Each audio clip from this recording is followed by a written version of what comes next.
आने वाले समय में किन परिस्थितियों का करना पड़ सकता है सामना? उन परिस्थितियों से कैसे करे बचाव? तो जैसे एक बात है, कुछ भी हो जाए हम कभी भी नहीं डरेंगे। हम तो बाबा की याद में रहते हैं।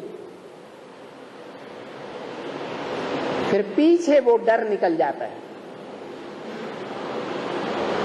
पीछे से जो तूफान आते हैं ना, ये जब पिछाड़ी हो जाती है तूफानों की, तो अति का अंत हो जाता है। तब ये तूफान कम होते हैं, नहीं तो पिछाड़ी तक तूफान बड़े जोर से आएंगे।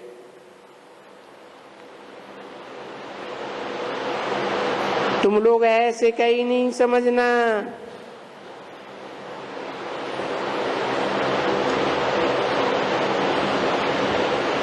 कि तूफान कम होते जाएंगे, अनेक प्रकार के तूफान आएंगे। ये मर गया, वो मर गया, ये पैसा चला गया, ये साब होगा। ये पिछाड़ी में तो ऐसे ही होगा ना।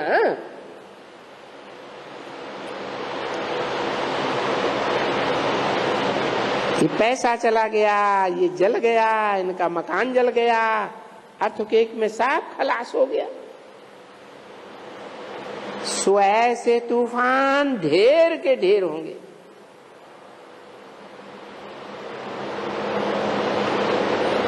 दूसरे मनुष्य तो वो पहले से ही थोड़ा देखेंगे और डरेंगे।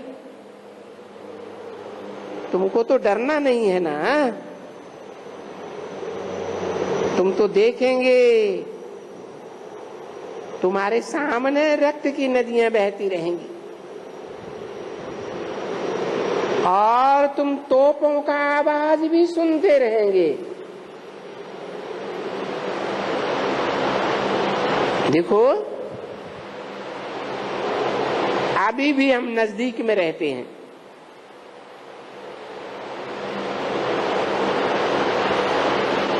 मिलिट्री वाले तोपें छोड़ते हैं ना।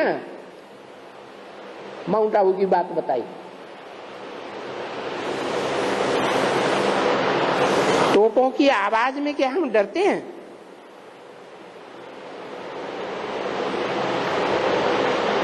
परंतु ऐसे नहीं है कि तुमको कहां से हटना नहीं है।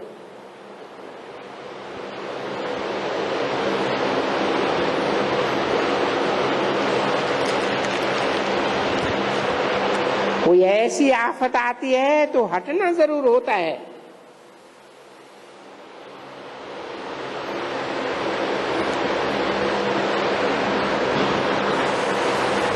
जैसे बाबा कहते हैं, जब देखो कि ये बहुत गड़बड़ हो गई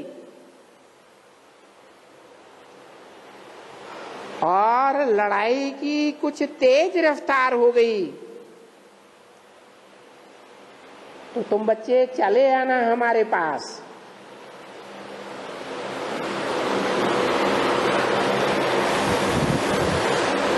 कहाँ चले आना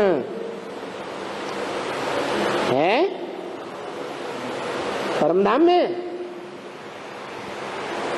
कहाँ चले आना है? मिनी मधुबन।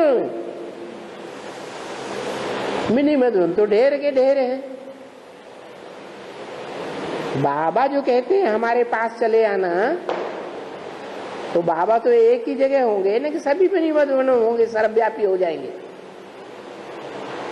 तो कहाँ चले आना है? जहाँ के लिए बोला है कि तुम बच्चे बाप के घर परमधाम को इस सृष्टि पर उतार लेंगे, जहाँ शांति ही शांति लगी पड़ी होगी।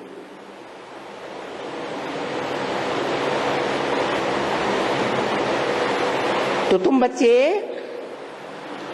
फिर यहां आकर के रह जाना। कहाँ है?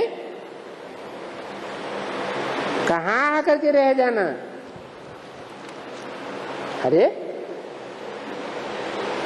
माउंट आबू में, जिसे महामधुबन कहा जाता है।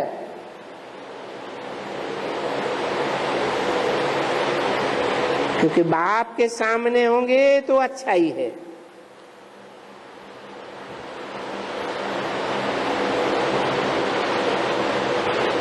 बहुत हंगामा होगा तो तुम पहले से ही आकर के यहाँ रह जाते हो झट से।